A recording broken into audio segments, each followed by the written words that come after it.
Менаџерска плата од 25.000 евра и отпуштање на 120 вработени поради финансиски проблеми на компанијата е епилогот на сагата наречена Медија Принт Македонија, која кулминираше пред 2 недели со затворање на весниците Утрински весник, Вест и Теа Модерна.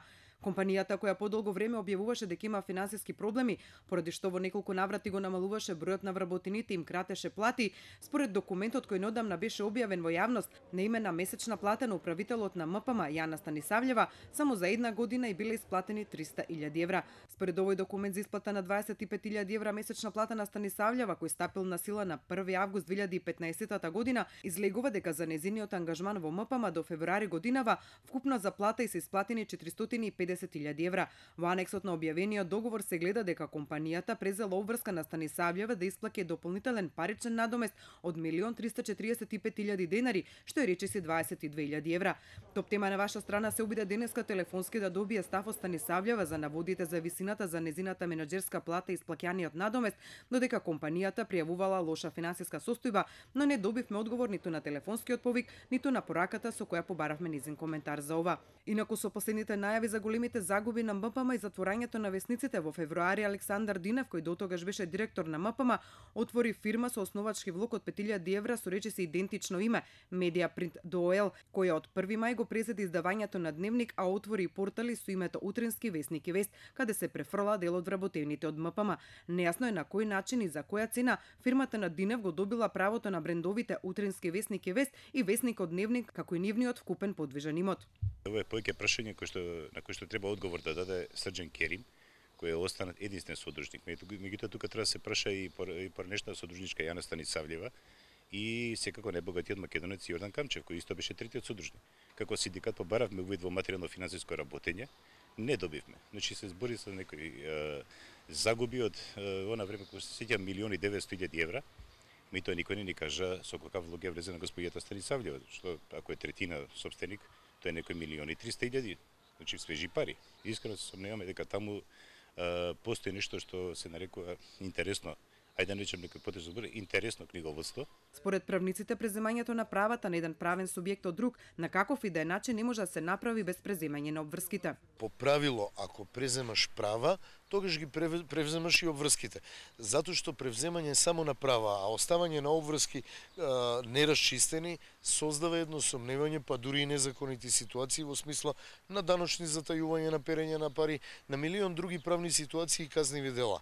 Како шпекулација ви кажувам, правно не е возможно тоа. Па не треба да е возможно и не би требало да се дозволи, само ако се расчистат сите обврски, сите права може да се преземат. Тоа е секој пат така во правото. Со затворањето на весниците без работа остануваат 120 луѓе, на кои на 8 мај им се врачени решенија за технолошки вишок. Ние се уште се водиме како вработени во МПМ со отказ на рок од 2 месеци и ни беше кажано дека не треба да доаѓаме на работа, бидејќи нема каде да доаѓаме на работа, МПМ нема своји простори, нема ни дејност повеќе. Дејноста која што се ја вршат сега медиумите се е префрлена во друга фирма, се префрлени медиумите. Но на оние кои станаа технолошки вишок, нејасно им е кому треба да се обратат за неисплатените плати од МПМ. Службите на МПМ, кои сега исто се преминати во новата фирма која се вика МПМ, друштво со ограничена одговорност, едно лице. Значи, добро, ако се тие служби преминати во новата фирма, од кого тогаш вие барате одговор? Па не знам, ние не знаеме, тоа е некој хибрид варијанта, знаете. Станува збор за МПМ ДО и МПМ ДОЛ. И тие луѓе фигурираат и ваму и таму. Антевски има свој коментар за затворањето на донеодамна најтиражниот весник во Македонија, Вест. Ова е еден школски пример како може да се уништи еден најтиражен весник во Македонија. Се почна од кога почна притисоците за непишување, односно за притисоците од власта за кои се содржини и какви содржини да се објавуваат, потоа со престанување на договорот, односно непродолжување на договорот на главниот уредник кој што е основач на Вест, една тура бркање на новинари и уредувачки колегиум, втора тура постојани притисоци со намалување на плата и се тоа со објаснување од менаџментот дека весниците се нетиражни, нема доволно реклами и дека се работи фирмата со загуби. Инаку Медија Принт Македонија од јануари 2012 година до февруари оваа година беше во собственост на Орка Холдинг на Орце Камчев, но собственичката структура на компанијата се менува. Со удел во неа влегува и Српски телеграф на Веселин Евросимовиќ, но и лично до тогашниот извршен директор на МПМ Срđan Керим со компанијата Мирекс Плюс, секој со по 1/3 удел во фирмата Графички центар, во чија собственост е МПМ. Во август 2016 година од Графички центар се повлекува и Евросимовиќ, а неговиот удел го презема до тогашната управителка на компанијата Станисављева со фирмата Интернет Инвестмент Груп. По истапувањето на Камчев и Станисављева од Графички центар и од МПМ во февруари оваа година, единствен собственик кој фигурира во компанијата е Керим. Инаку 100% собственик на МПМ и фирмата Графички центар, чии собственици како што објави Призма во своја анализа се Телеграф со удел од 3,4 милиони евра и Мирекс на Керим со удел од 1,7 милиони евра. Но со оглед дека пак собственик на Телеграф е МПМ, излегува дека истата компанија се јавува и како мајка и како ќерка во медиумскиот конзорциум. Представка за финансиското работење на МПМ од вработените е поднесено до УЈП, на што таму одговорија. УЈП ќе постапи согласно своите надлежности или во крајна линија ќе бидат информирани надлежни органи за постапување. Финансиската полиција пак во вторникот најави дека врз основа на допрен глас ќе отвори предмет за работењето на компанијата.